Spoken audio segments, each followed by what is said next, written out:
It was November 1982, north of the Yukon River. We lifted off from Fort Wainwright a little after midnight. The sky was black and full of movement, thin curtains of green light sliding across the clouds. The pilot said the wind was steady, 20 knots out of the north. I remember the sound of the blades beating through it, sharp and hollow. Inside the Huey, the red lights painted everyone's faces dull and flat. I sat by the door, rifle between my knees, watching frost grow along the window frame. The radio kept cutting with bursts of static. The crew chief leaned out to check our landing light, but left it off. The order was to fly dark. Mission card had one line: secure crash site, grid reference sealed. Harker was on my team. 10 minutes out, the pilot called a heading change. He pointed at something through the glass, a thin, pale shimmer hanging over the ridge ahead. Not fire, not smoke, more like steam rising in slow motion. No radar track, no beacon, just that faint light in the dark, and us moving toward it. That was where the night started to bend. Before we start the video, hit the subscribe button to support the channel. It only takes a second. Thank you. We had been in Alaska for 6 months when the call came. Cold weather training had become routine. Patrols through waist-deep snow, field tents that froze stiff overnight, rifles that needed constant oiling or they locked up.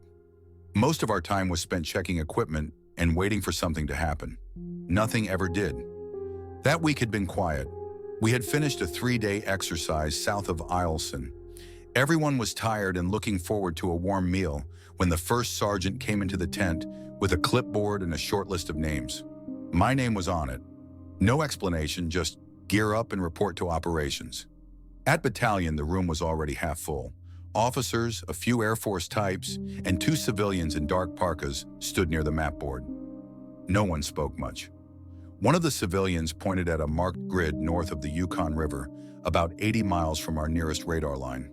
He said an aircraft might have gone down, but no transponder had been tracked. Weather radar showed a brief return, then nothing. We were told to be ready in 1 hour. A quick reaction platoon, 12 men, with cold weather gear and 2 days of rations. No heavy weapons, no vehicles. Air transport by helicopter. Hold the site until relief arrived. The instructions were simple. Keep civilians away, secure any debris, and do not transmit details over open radio. When orders sound that clean, you learn to listen for what isn't being said. Our platoon leader, a second lieutenant fresh from Ranger School, tried to keep things moving. He passed out grid coordinates and reminded everyone that darkness and temperature were the real enemies. We checked radios, batteries, and night vision scopes. Each man packed extra socks and chemical heaters. The air temperature outside was 20 below, falling fast. By the time we reached the flight line, the wind had picked up. The helicopters were warming their engines, rotors spinning slow and heavy. We loaded into 2 UH-1s, seating 6 to each. Inside, the noise made conversation impossible. We strapped in, and I remember watching the hangar lights fall away as we lifted off. The pilot's voice came through the intercom, flat and calm. He said we were flying low to stay under the weather. We would hit the grid in about 50 minutes. He told us to expect limited radio contact north of the river, terrain interference, and possible magnetic disturbance. That phrase caught my attention. Magnetic disturbance usually meant solar activity, and when that hit hard, compasses and radios turned useless. The sky outside was faint green and purple, aurora shifting across the clouds. It looked calm, but the instruments kept flickering. The crew chief said something about Clear Air Force Station running a maintenance cycle earlier that evening.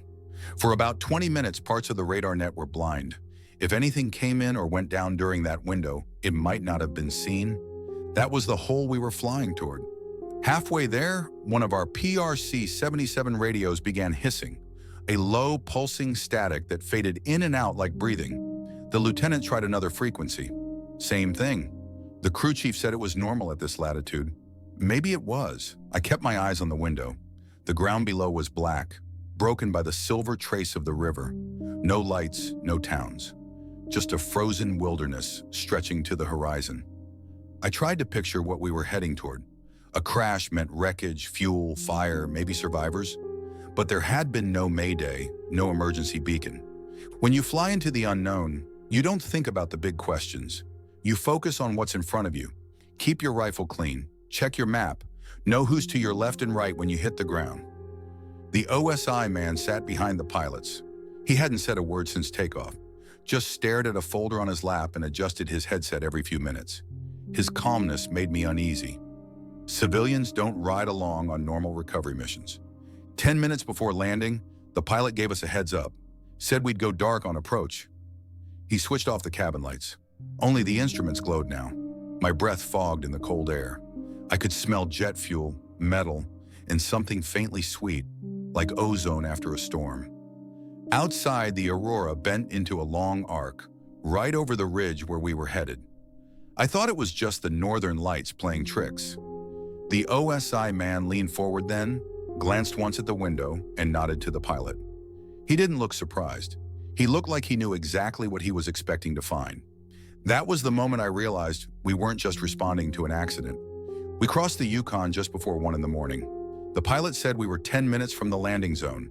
Below us, the river looked frozen solid, a dull silver sheet with long cracks running through it.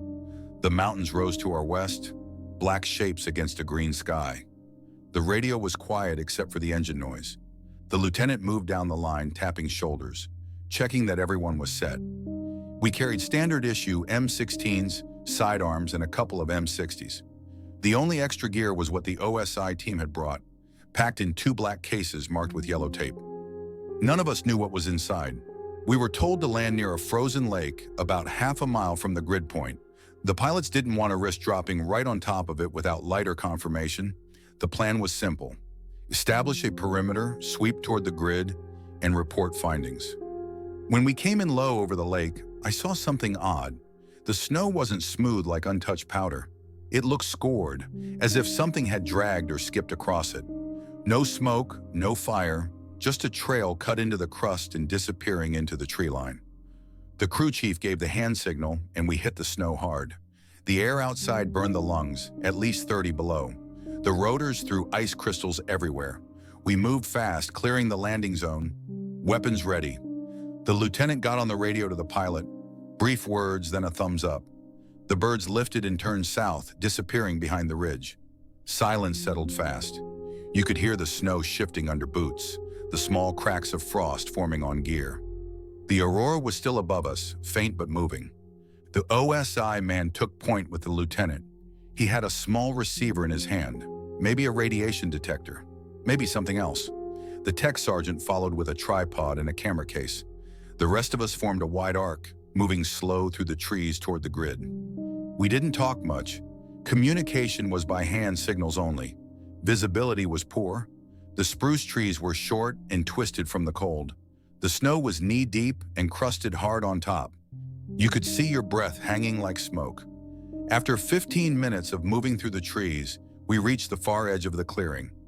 That was when we saw the furrow, a long, shallow trench that led uphill to a low ridge. It was maybe 40 yards wide, edges burned slightly, though there was no smell of fuel. It looked like something had come in shallow, skidded, then stopped. The OSI man stopped us there. He raised his hand and checked his receiver again. The needle moved a little, then settled. No alarm, just a faint tone. He told the lieutenant they needed to inspect the ridge before anyone else moved forward. We waited in place while they climbed the slope. I looked around, trying to find any sign of other aircraft. Nothing. No flashing lights, no sound. The radio on my shoulder gave a short pop of static, then went quiet again. The compass on my wrist twitched once and froze off, north by several degrees. The tech sergeant called down that he found debris, metallic, small, half buried. The lieutenant ordered us up to form a perimeter around the crest. When I reached the top, I saw the furrow end in a shallow crater about 20 feet across. The snow inside was melted into an icy crust. In the center was a dark object, half buried, the size of a footlocker. No flames, no smoke. Just a thin column of vapor rising straight up, slow and steady. We set up a perimeter around the ridge, 6 men out, 6 men in support. The OSI man unpacked his gear and started taking photographs. The tech sergeant ran a line of yellow tape and set markers at each point of impact. Every move was deliberate. They had done this before. The lieutenant tried to raise command on the radio but got nothing. Even the aircraft relay was gone. The PRC just hissed. He switched channels, same result. The OSI man said, calm as ever, line of sight interference. We'll get it back. I wasn't so sure. We kept watch, waiting for the second flight to bring in the support team. The minutes dragged. The wind shifted, bringing a metallic smell. It wasn't fuel, more like hot iron left in snow. I remember thinking how quiet it was for a crash site. No wreckage scattered, no sound of leaking fuel, no fragments of wings or fuselage. Whatever came down, it wasn't built like anything I'd seen before. The lieutenant gathered us close, told us to dig in around the ridge and hold until daylight. The OSI man nodded. He told the pilot on the next attempt to come in low and cold. No lights, no radio unless visual contact. Then he turned to me and said, "Mark your compass reading." I did. It showed north, 20 degrees off where it should have been. He wrote something in his notebook, then said quietly, "Keep your men back from the crater until we know what's in it." That line stayed with me. The wind eased, and the only sound left was the faint hum from that dark shape in the snow. It wasn't loud, but once you noticed it, you couldn't unhear it. We spread out around the ridge and dug shallow fighting holes in the snow. The wind had dropped, but the cold bit deep. Frost formed on rifle barrels and helmet straps. I could see my breath drift across the site. Every few minutes, the lieutenant checked the radio again, but it was useless, only static. The OSI man and the tech sergeant worked inside the tape. They took photos with flash bulbs that lit the trees in brief bursts of white.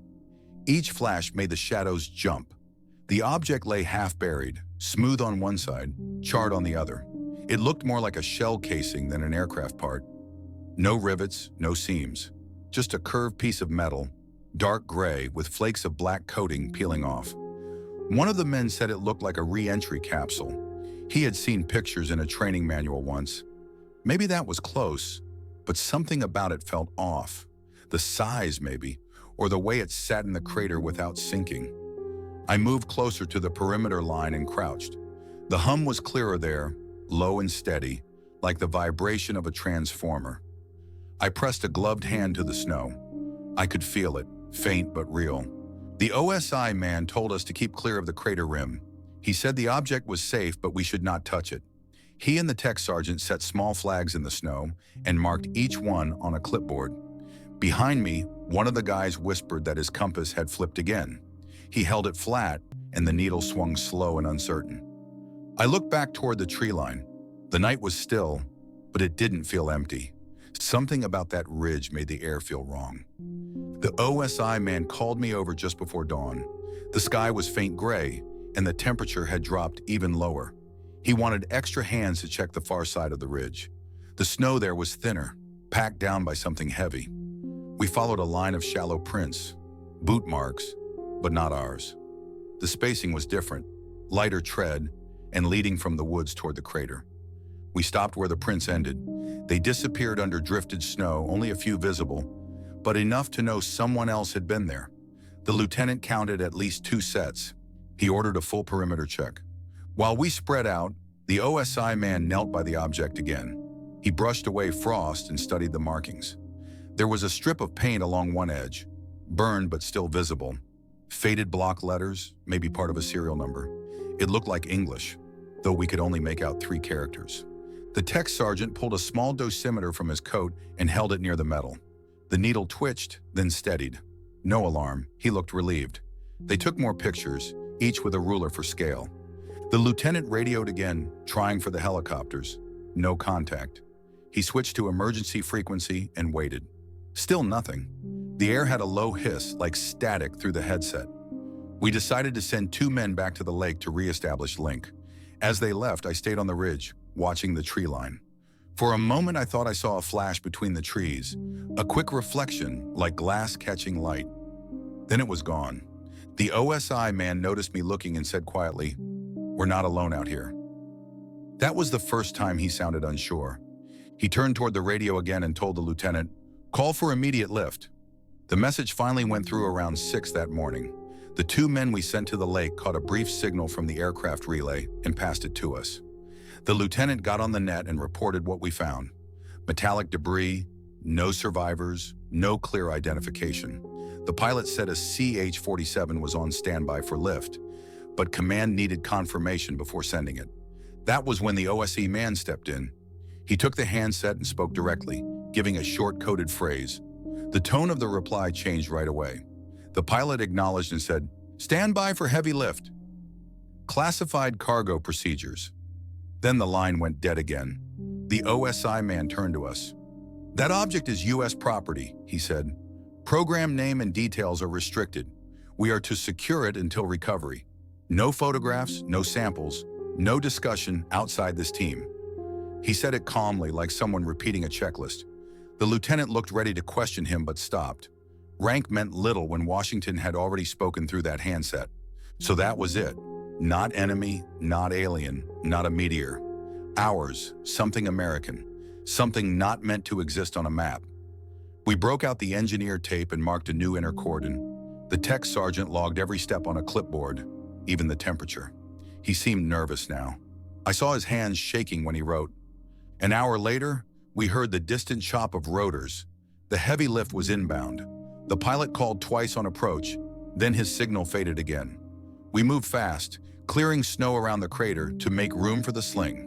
The OSI man supervised, measuring the load, noting the weight balance, checking his instruments every few minutes. That was when things began to slide off the script. The hum from the object grew stronger, not loud, but deeper, like it had moved lower into the ice. The snow around it began to frost over again, even though the sun had started to rise. When the tech sergeant touched the surface with a gloved hand, his meter spiked for a moment, then dropped. He stepped back, swearing under his breath. The OSI man told him to keep working. He didn't sound worried, just impatient. While the sling was being rigged, one of our men on the outer perimeter called in over the radio. He'd spotted movement in the trees to the east, about 200 meters out. No sound, just a flicker of motion, like someone slipping between shadows. The lieutenant ordered the outer teams to hold position and stay low. We scanned the tree line with scopes. Nothing, just wine-moving snow off the branches. Then a faint sound came through the air. Short, metallic, like a radar altimeter ping. You don't forget that sound once you've flown enough. It meant another aircraft nearby, low, sweeping the area. The OSI man froze when he heard it. He stared south, then told the lieutenant, "That's not ours." We waited listening. A few seconds later, something slid overhead. No lights, no rotor, a hard triangular shadow and a pressure wave in the snow. It was gone as fast as it came. The OSI man grabbed the handset, but the radio was dead again. He told everyone to hold their sectors and prepare for possible interference. The way he said interference made it clear he meant people, not static. We tightened our perimeter. No one spoke. The wind started up again, carrying fine ice that stung the skin. I could taste metal on my tongue, sharp and cold. The tech sergeant finished marking the lift points. He attached the sling hooks and stepped back. His face was pale. "You're sure we're clear to move this?" he asked. The OSI man didn't answer. He was still looking south toward the unseen aircraft. The lieutenant ordered us to maintain blackout conditions. We turned off the few lamps we had, relying on night vision goggles only. The light made everything green and flat. The object glowed faintly through the haze, reflecting what little dawn reached us. When the CH-47 finally came into range, it announced itself with a steady growl. The pilot had to fight cross winds to line up. The OSI man used a strobe covered with red lens to mark the site. The aircraft circled once, then came in low. As it approached, the radio came alive with a burst of overlapping voices. Fragments of words, different channels bleeding into each other. One voice, female, kept repeating a string of numbers. Then silence. The pilot reported a contact on his radar, north of our position, moving fast. He couldn't identify it. The OSI man told him to ignore it and continue. His tone was sharp now. The Chinook dropped into a hover and the wash hit us hard, kicking snow into the air. Visibility dropped to nothing. I could barely see my own hands. We moved by feel, guiding the sling up to the hook. The OSI man stood right at the edge of the crater, holding the guideline, shouting something I couldn't hear over the engines. Then the compass on my wrist spun again. It went wild, full circle twice, then stopped dead. The OSI man looked at me, eyes wide for the first time, and yelled, "Secure it now!" That was the exact moment when I realized the danger wasn't from whatever was in the trees. It was from what we were trying to lift. The hook locked into place and the load began to rise. The snow blew so hard it stung the eyes, and somewhere beyond that white wall, something else moved in the sky. Something without lights, matching the helicopter's path. The OSI man turned toward the lieutenant and shouted through the wind, "Get everyone under cover!" That was when the ground began to shake. The ground trembled under our boots. It wasn't violent, just enough to make the snow shift. The helicopter fought to hold steady above us. The sling lines pulled tight, jerking the load free from the ice. I remember the sound, metal groaning under strain, cables whipping in the wind. Snow exploded upward, blinding us. I crouched and shielded my face, hearing the lieutenant shouting for everyone to stay low. The OSI man kept yelling something to the air crew, but his words broke in the headset. The object lifted halfway, tilted, then steadied. The hum that had been faint all night was loud now, like it was coming through the ground instead of the air. My teeth buzzed. The snow around the crater quivered, ripples moving outward like water. The helicopter started drifting left. The pilot tried to compensate, but the load swung wide. The tech sergeant grabbed the guide rope and pulled, shouting for help. Two of us jumped in to steady it. Every pull burned through the gloves. The cables hummed from tension. That was when something flashed through the clouds above us. Not lightning. More like a single strobe of white light, gone as quick as it came. The OSI man froze and looked straight up. His face went pale. He told the lieutenant, "Something's tracking us." The pilot came over the radio, his voice sharp. "We've got company at 1 o'clock high. No transponder, moving fast." Then static. The OSI man shouted for them to release the load. The lieutenant hesitated. If they dropped it now, it could crush half our team. The object swung again, hit the edge of the crater, and sparks burst out, silent but bright. For a second, everything was washed in white. Then the hum cut out completely. The load went still. The helicopter pulled up, gaining altitude. Snow and ice whipped through the air. The OSI man gave the all-clear for extraction, voice steady again. We were ordered to collapse the perimeter and regroup at the pickup zone, a quarter-mile east. We started moving out fast, heads down against the rotor wash. That was when I heard a yell behind me. Specialist Harker had been helping with the guideline. When the load jerked, he slipped on the ice near the crater's edge. The wind caught him. I turned and saw him sliding backward, boots kicking for grip, rifle spinning out of his hands. He went over the edge. Two of us ran toward him, but the wash forced us to our knees. The Chinook lifted higher, dragging the sling and its load away. The OSI man screamed into the radio to climb out now, before it circled back. We reached the edge and looked down. Harker was wedged between broken ice slabs near the crater wall. His leg was twisted, pinned by his pack. He was conscious but not moving much. We called for ropes. The lieutenant ordered the rest of the team to hold security. The OSI man stayed near the ridge, still talking into his radio, watching the sky. The hum from the object was gone, but the air still vibrated like after a nearby explosion. My ears rang. The snowflakes seemed to hang longer than they should. We tied two ropes and went down to Harker. His face was pale, his breath fogging hard.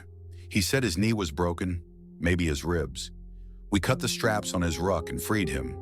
I looked back up and saw the Chinook turning south with its load. The OSI man tracked it with binoculars, silent.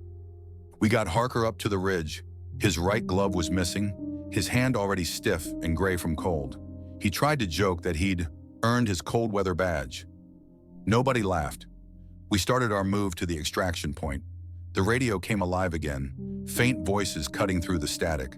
The pilot reported turbulence and visual of another aircraft shadowing them. He couldn't identify it, said it had no lights, no markings, just a shape against the clouds. Then his voice cut out mid-sentence. We never heard from that aircraft again. By the time we reached the pickup zone, the OSI man got word that the load was secured at a forward site near Fairbanks. The Chinook landed without incident, but its crew was already being held for debriefing. He didn't explain what that meant. The lieutenant focused on getting us out. The temperature had dropped further, and Harker needed medical help fast. The OSI man agreed. He told us to keep radio silence from that point on. The wind came back strong as we waited. The horizon looked strange, a pale green band that shimmered and then broke apart. It wasn't the Aurora anymore. It looked lower, closer. The OSI man told us to ignore it.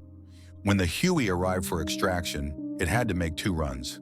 The first lift took Harker, the OSI man, and the tech sergeant. The rest of us stayed behind, digging in against the wind. I watched the aircraft lift off and vanish into the haze. 10 minutes later, something passed overhead again. Not the Huey. Too fast, too quiet. A sharp delta shape cut the sky and vanished behind the ridge. The lieutenant looked at me. Neither of us said anything. He told everyone to stay low, weapons ready. Then the radio crackled once more. The pilot of our extraction bird reported visual contact with an unknown fixed-wing craft 2 miles north. No IFF, no radio response. He said it was circling the crash site.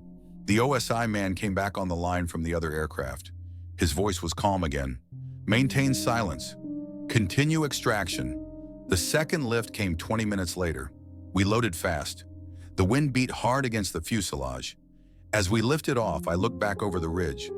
There was nothing left. No glow, no shape in the crater, just a white patch of frozen snow and a long scar trailing into the trees. The pilot said we were clear of the area. For the first time all night, I let myself breathe. The flight back felt longer than the trip in. Everyone sat quiet, staring at the floor. The crew chief passed down a thermos of coffee, but no one touched it. We just listened to the engine noise and the hollow beat of the rotors. Harker lay across the seats near the door, wrapped in a blanket. His face was gray and tight. The medic checked his pulse every few minutes. Frostbite had taken 2 fingers and part of his palm before we even got him on board. The rest of his hand looked bad too. He never complained once. Halfway back, the pilot broke radio silence. He said another aircraft had appeared behind us. Same altitude, no transponder, no call sign. It kept its distance, about a mile. The OSI man told him to maintain heading and not engage. His voice stayed calm, but his eyes never left the radar scope. The shape followed for 15 minutes, then vanished from the screen. Just gone. The pilot said maybe interference, maybe ground clutter, but his tone said he didn't believe that. When we landed at Fort Wainwright, the field was already sealed. Security trucks lined the tarmac. Armed air police met us before the rotors even stopped. They separated the platoon into small groups and walked us into a hangar. No one explained anything. Inside, heaters blasted warm air, but everyone still shook from cold and adrenaline. A doctor checked us one by one for exposure. Medics took Harker away first. The rest of us sat on folding chairs while a major from OSI read our names. He told us we were under temporary classification restrictions. Everything we saw that night was covered by federal security directive. No notes, no photos, no discussion outside official debrief. He said violations would fall under the Espionage Act. Nobody spoke. They questioned us separately. Each man got the same form. Time of contact, description of terrain, description of the object. We all gave the same answers. Small, metallic, smooth surface, no fire, no sound. We saw something fall from the sky and we secured it, nothing more. After my turn, I waited in another room. Through the glass, I saw the OSI man speaking to 2 officers. He looked exhausted but satisfied, like a job completed. The tech sergeant stood nearby holding his clipboard, still writing. A few hours later, we were told to turn in all film and notes. Our platoon camera was sealed in a brown envelope. The OSI man handed each of us a short written order, stamped with red ink, subject to non-disclosure. We signed without argument. By noon, the snow outside had stopped. The air was clear and bitter. The lieutenant came by the barracks to check on the men. His voice was low when he said, "This never happened." Not to us. No official report ever appeared on the battalion board. The incident log showed only training exercise north of Yukon. Equipment inspection followed 2 days later. No one mentioned the object again. A week after that, the tech sergeant visited our barracks. He asked if any of us had experienced unusual side effects. He didn't explain what that meant. When we said no, he just nodded and left. Harker stayed in the base hospital for nearly a month. They removed his right hand and part of his lower leg due to frostbite. He kept saying he remembered something before we pulled him out. A sound, like a low engine idling under the ground. Then nothing. The OSI team left Alaska soon after. The file was sealed. the lieutenant rotated stateside. Our platoon went back to routine cold weather patrols. But every time we flew over that sector again, I looked down at that ridge. It was white and clean, no trace of the crater. Still, I never forgot the way the compass needle spun that night, or the way the snow rippled under our boots when the load lifted. The ground had moved. I felt it. Everyone did. Years later, when the Freedom of Information Act released fragments of old Cold War test programs, I searched for anything close to what we found. Nothing matched. No known re-entry test in that area. No recovery flight logged under that date. Whatever we lifted from that ridge was never meant to exist on paper. The OSI man told the truth. In one sense, it was American property, but it wasn't on any radar, and it sure wasn't supposed to fall out of the sky. That's why they sent us, not a regular recovery crew. We weren't supposed to understand what we were securing. The part that still haunts me is what came after the extraction. The unseen aircraft, the static on the radio, the brief light over the ridge. None of it was explained. Maybe it was coincidence, maybe not. But that night, in the cold, quiet north, I was certain of one thing. We weren't the only ones trying to get to that crash, and whatever reached it before us left without a trace. The next few days passed in a blur. The weather turned rough, and most flights were grounded. We were kept on base. No leave, no outside calls. The official story was that our unit had supported a training recovery drill. The paperwork was already typed when we signed it. Harker stayed in the hospital wing under restricted access. Only the lieutenant and the base surgeon were allowed to visit. When he finally came back to the barracks, his right sleeve was pinned up. He moved slower, quieter. He didn't say much about that night. When I asked what he remembered, he only said, "The ground was breathing." Then he stopped talking. Our platoon was ordered into maintenance duty, cleaning vehicles, inventory, simple tasks to fill time. The OSI team was gone. The tech sergeant's gear had been packed and shipped the morning after the debrief. We never saw him again. Rumors started around the mess hall. Someone said a pilot from Clear Air Station saw something on infrared near the Yukon that night. Others claimed radar tracked a second craft, then lost it over the coast. No one could prove any of it. I tried not to think about it, but little things kept coming back. The sound under the snow, the way the radio bled with overlapping voices, the hum that stopped when the object lifted. A week later, we were called to sign our final statements. Each man was given a printed form with identical wording. It said we had secured an unmarked piece of experimental hardware. It made no mention of any light, no mention of the second aircraft, no mention of Harker's injuries. It ended with a single line: "Mission complete, no further incident." The lieutenant signed last. When he finished, the OSI major thanked us for our cooperation and reminded us that disclosure remained a federal offense. His tone was polite, but final. That night, I walked outside behind the barracks. The air was still, clear, and sharp. The northern lights were faint again, stretched thin across the sky.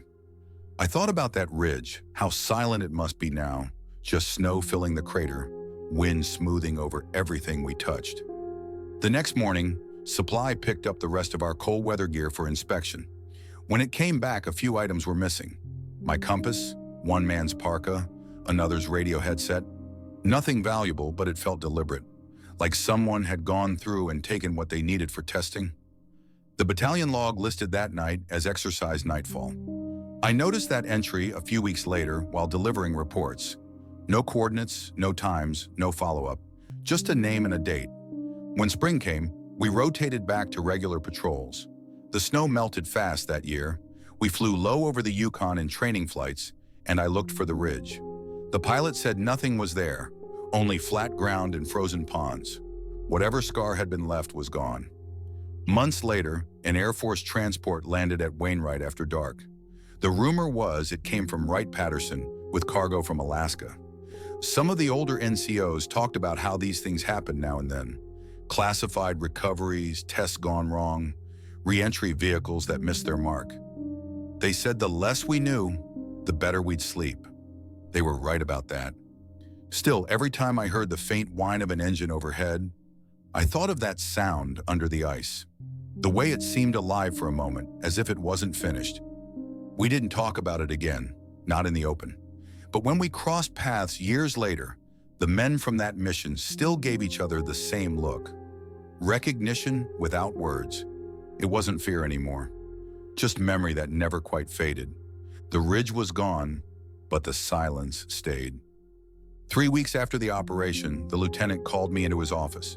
He looked tired, like he hadn't slept well. On his desk sat a thin brown folder marked After Action Review. He asked me to read my section again, check for errors, then sign. The details were plain: flight out, perimeter setup, recovery of unknown object, return to base. Every event fit perfectly into regulation language. No gaps, no emotion. When I finished reading, he said quietly, "This is the only record that will ever exist. Understand?" I nodded. He signed his copy and handed mine to a clerk without looking up. That was the last time we talked about it. A few months later, I was reassigned to a new training unit. The others were scattered to different posts. By then, Harker had been medically discharged. He left Alaska before spring ended. I never saw him again, but one of the guys wrote later that Harker had moved to Idaho, living on a small pension, keeping to himself. I thought distance would dull the memory. It didn't. Once in a while, I would hear small pieces of news that pulled it all back. A report of an untracked object over the Arctic, a recovery mission under joint jurisdiction, a test program canceled without explanation. Each one sounded familiar, like an echo from that ridge. Years passed and the story faded to nothing more than a private memory between a handful of men. Still, part of me wondered why the OSU man looked so calm through it all. He had known what we were flying into. He'd seen that grid before. In 1985, I ran into an Air Force crew chief at a bar near Elmendorf. He'd been stationed at Clear Air Station back in '82. When I mentioned the date of our mission, he gave me a long look and said, "That was the night the radar went blind." Every screen went white for 3 minutes. He didn't say anything more. That single sentence stayed with me longer than anything else. I sometimes thought about what might have caused it. A magnetic surge, a satellite test, maybe a foreign platform that crossed the line too low. Whatever it was, it slipped past every sensor we had. The Army never mentioned the mission again. Our records listed it as cold weather operations. The OSI team never sent word, and the object we lifted never appeared in any database or declassified list. Over the years, I tried to make peace with that. It was easier to think of it as another classified recovery, one of many hidden under the Cold War's long shadow. Maybe it was a prototype re-entry body, a test gone wrong. Maybe it wasn't. Still, the memory of that hum stayed sharp. The vibration you could feel in your chest, even through heavy gear. The way it stopped the instant the object left the ground. A few times I dreamed of it. Always the same image. The ridge under green light, snow swirling, the object rising slow into the air before vanishing into white. I'd wake to the sound of wind through pine trees and feel like I'd been there again. I learned later that one of the helicopters used that night was quietly decommissioned within the year. No reason listed, just equipment fatigue.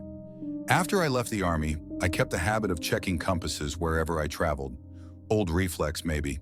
Once in a while, I'd see the needle twitch when the sky shimmered green. The memory never left, but I stopped chasing answers. I realized that whatever came down that night was never meant for soldiers like us to understand. Our job was to secure, not to know. Even now, when I tell this story, I keep the same tone we used in the field. Calm, exact, no guessing. The facts are enough. A night in Alaska, a silent crash, an object that wasn't on radar, a man injured, a file sealed. That's all that remains. The rest stayed buried under the snow, where it probably still belongs. It has been more than 40 years since that night. I can still see it as clearly as if it happened yesterday. The sky, the wind, the hum under the ice. We were young, trained for war, but what we met up there wasn't an enemy. It was silence that didn't make sense. People ask if I ever learned what it was. I didn't. None of us did. Every report I've found stops where our part began. The rest is missing, sealed, or replaced with a line that says, "Classified material removed." Maybe that's the truth. Maybe it's the safest way to leave it. I sometimes wonder if the OSI man ever thought about us afterward. We were just tools in a larger plan, soldiers sent to stand guard over something no one wanted to explain. I can't say I blame them. The world was different then. The Cold War made everyone nervous, and secrets were part of survival. Still, I think about Harker, about the look on his face when we pulled him from the ice. He gave more than anyone else that night, and no one outside our unit ever knew. He deserved a line somewhere that said his injury came from duty, not weather exposure. I've kept quiet for decades because that's what I swore to do. But time changes things. The names fade, and the silence feels heavier with each year. Maybe telling it now is my way of putting it down, the only record left before it disappears completely. All I know for certain is what I saw. An object that fell from the sky, no signal, no radar, no explanation. We secured it, and then it was gone. Everything else was noise. When people talk about mysteries in the North, I don't argue, I just listen. Because sometimes the truth isn't about what you find. It's about what you're told to forget. Don't turn off your lights yet. If you like the video, hit like and watch the next amazing horror story showing on your screen.